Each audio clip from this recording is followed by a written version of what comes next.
Hello and welcome to part 7 of my Minecraft survival world from 2013. That is a lengthy title. I really thought I would have come up with a better title for this series by now, but I have not.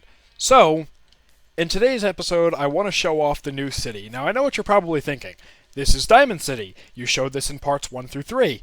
What are you talking about? Well, the new city you actually have to go through another portal to get to, because I don't remember how to get there on foot. It is, like, really far away. So basically what happened is we all got bored of living in Diamond City. Then we got bored of living in the End City, which I showed in my last video. If you didn't see that, I highly recommend watching it.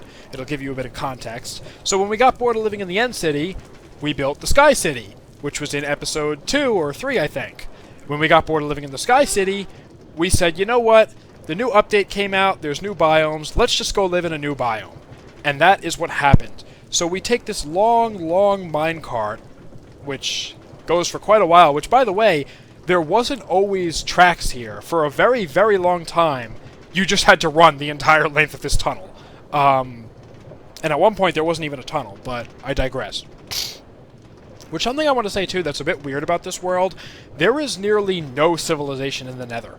There is no buildings. The biggest building in the Nether, I think, is like a giant cobblestone bridge, and that's really the only structure in the entire Nether, so I'm not even going to waste time showing that. Plus, I don't remember where it is. So this is the new city.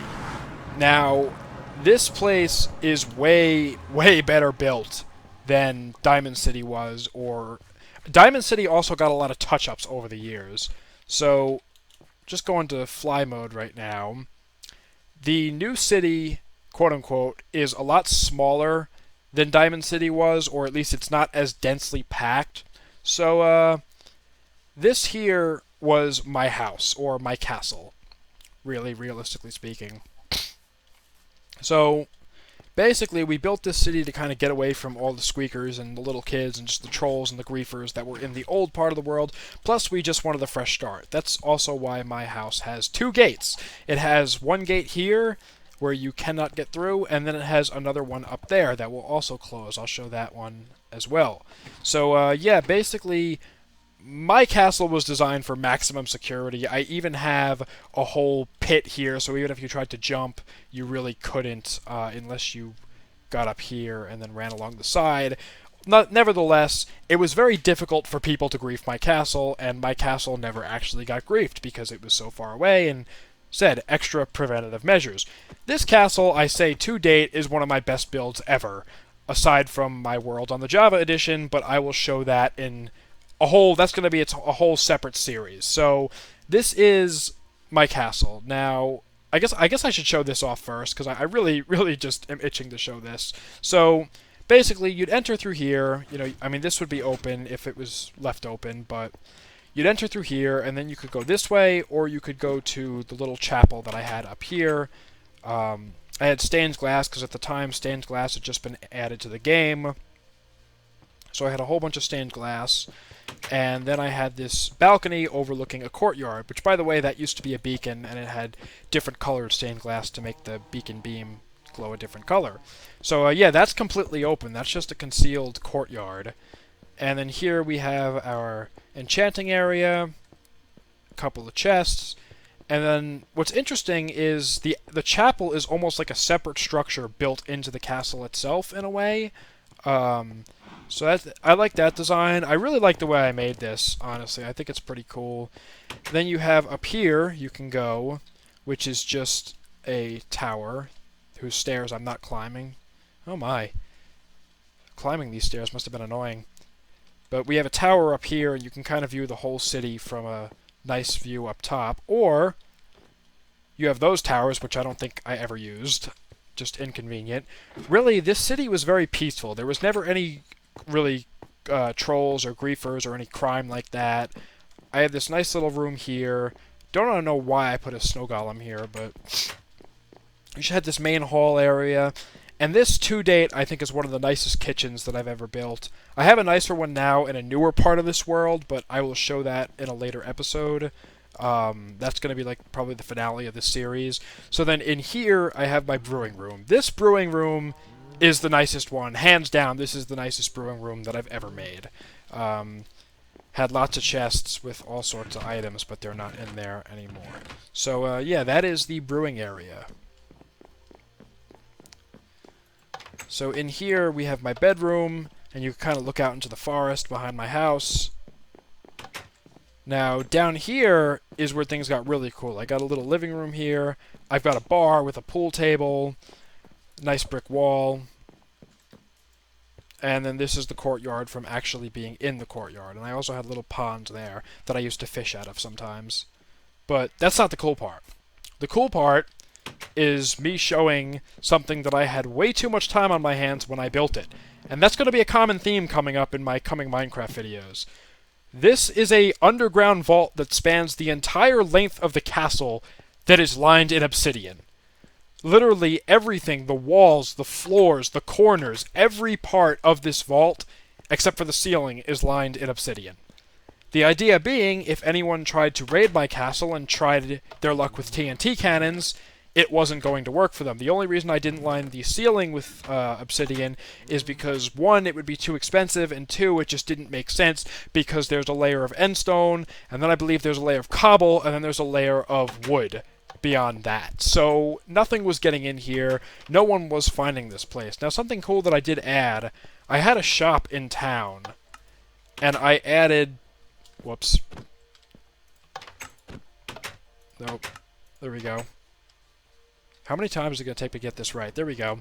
Okay, so this minecart actually transports you underneath the city, and it leads to my shop on the other side of town. So I thought that was pretty cool. It was a cool way for me to kind of transport things. Whoa. Okay, just get out of there and just gonna fly the rest of the way. Quite a long path. I hope I'm going the right way. I think I am. Yes, I am. Okay, so this is inside the shop. My friend Dark Widow had all his items in the chests when we moved it. But this is inside of the shop, and I had all different... This is a map of the old world, by the way. The old part of the world. This is not a map of the new part. All previous episodes showed that, if you want to see that stuff. But this was all different items that people could buy. We had a whole different... can't even think of what it's called. We had a different money system for this world. And, yeah, this was the top floor. The top floor, people were not allowed to go in to shop. They had to request the item, and then I would go downstairs and I would give the item to them, only because things up here were more valuable. And, yeah, this was the store. So, exiting the store to give you a perspective of where it is. I had mentioned in my Snow City episode that the Snow City eventually got abandoned. That is the leader of the Snow City. They eventually rejoined our faction and just abandoned their Snow City, and they lived in their unfinished house. They never finished it. Now, there's just a couple other small houses that dot the landscape. There used to be a house here. Some squeaker lived in it, and then we ended up exiling him and burning his house down because he violated a couple of the rules we had. Lots of chickens. Lots and lots of chickens. And just animals in general. Are those? Huh. Those are zombie pigmen. That's interesting, because I thought they were patched out. I thought they don't have pigmen anymore. I thought they only have piglins. I gotta look this up now.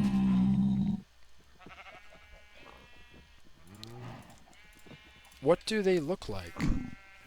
Oh! Zombified piglins look like regular piglins. Okay. That's interesting. Did not know that.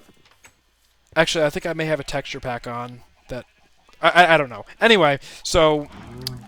Yeah.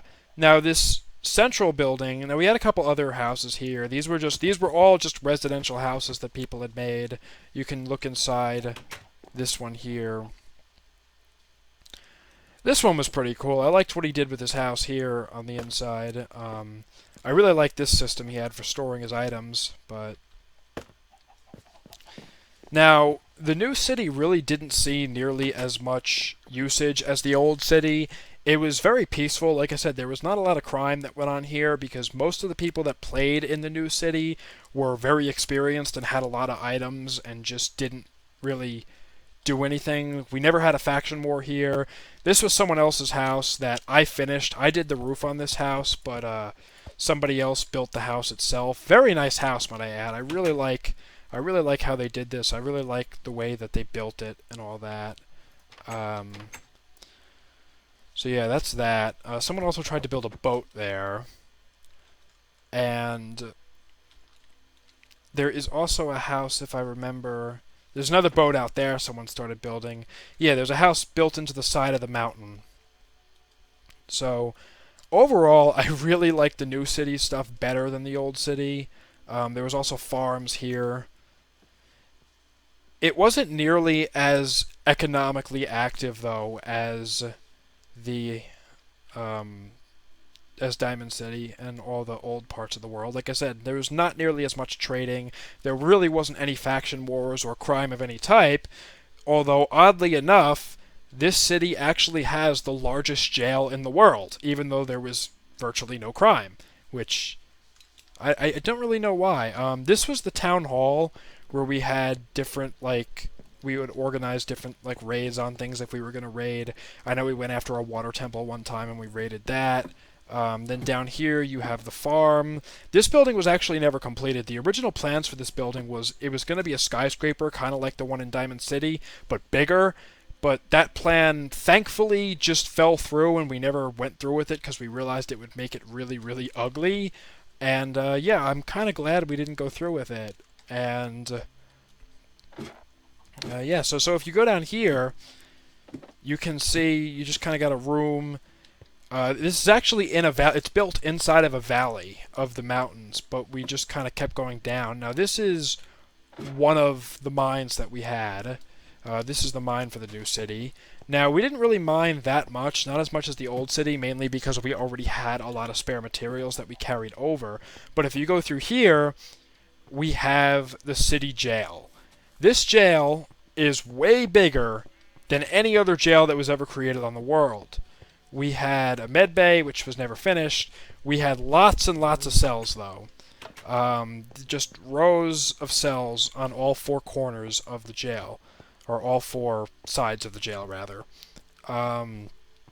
We did have a couple of prisoners. We had a couple people locked up in here, and every once in a while we would make them go out into the mine and mine resources for us, but then we'd put them back in their cells to serve their sentence. This was supplies for the jail, just in case it needed maintenance, because if like a creeper blew up or something, we had a lot of spare supplies that were unused. But yeah, the jail was not used as heavily, because basically we just had, at the time, the world was kind of in decline in popularity. We even had showers, too. But at the time, the world was declining in popularity, and no one was really playing on it like they used to. And on top of that, we actually had stricter rules, because I was just fed up with people griefing all the time and just destroying stuff that we built. So I had a lot stricter rules, and yeah, that was kind of that. So on the outskirts of the new city, we had quite a bit of stuff. So I showed you the house before. I don't know what this building was. I always called it the giant toilet bowl. There used to be a small stone house right there, but that was taken down. And then there's a couple little houses out in this direction as well. So, yeah, that's kind of that, but none of these guys play anymore. Nobody plays on this world anymore. This world hasn't really been active, properly active, in a very long time. We played on it, I want to say, about a year ago for a little bit, and oh wow. I've never actually flown over here on creative mode, because this is actually a copy of the survival world where I just copied it. It's not actually played on creative. I copied it over. I did not realize this was so close to the new city. This was a mansion that used to exist here, but the person here is just really, really, really bad. I'm not going to quite go into detail about them because it's some more personal information, but basically, they were a really, really bad person, so we blew up their mansion, banned them from the world, and placed bamboo everywhere because, well, I don't really know why we did that, but there used to be a nice mansion here, so yeah, that's kind of the story behind that. So this is the new city, and that's really it for it. It really doesn't have that much history behind it. I remember we took donkeys with chests on them attached to leads as we swam or sailed in boats across this ocean, because I know in that direction is Diamond City, but it's thousands of blocks away, I think. And this is where we kind of first came ashore, and this is the city. And that's really all that's left of it. There's not... I mean, it looks way, way nicer than Diamond City, but that's just my opinion. I think it was better organized. I was older when it was built. I was a couple of years older, and I had more skill and more materials. And the people in general in this city tended to be more experienced and just tended to be older. You know, it wasn't really squeakers, except for the few that lived here, and then some of those houses on the outskirts were squeakers. But anyone that was anyone kind of lived here. So yeah, that's going to be it for this episode. In the next episode, I'm going to be taking a look at my newer house that I built, because I was playing this world single player for a while, so I'm going to be taking a look at that, and that will be cool. And then I have one more episode after that that's going to be a bit of a surprise, so stay tuned for that. So leave a like if you enjoyed, subscribe if you want to see more. Thank you for watching as always, and stay safe. I am out of here. Goodbye.